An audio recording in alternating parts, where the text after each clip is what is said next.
The moon is creamy, the stars twinkle, and all the beautiful things in the world. Can I see your tits now? We met at school in 7th grade. I met her friends at a Shawnee Mission West football game. I dated her friend Lisa at first for a few months or weeks. It was middle school, so it wasn't very serious. Then I dated this girl. I don't remember how long. In 8th grade, we weren't still dating, but we dated again.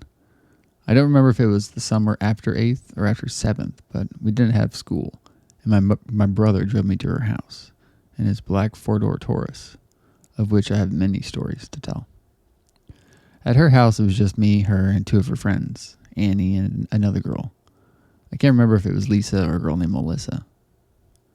The girls kept playing Aerosmith's Big Ones, which just came out around that time, and I kept putting on Warren G's Regulate the G-Funk era. That was during my wannabe gangsta phase that lasted way too long. At one point during the day, the girl's younger brother came home, and I had to hide in the garage for a while. But it was worth it, for soon, her and I were alone in her basement. It was furnished and had several couches, a perfect makeout room. This was the first real makeout session, not counting childhood experimentation with neighbor girls.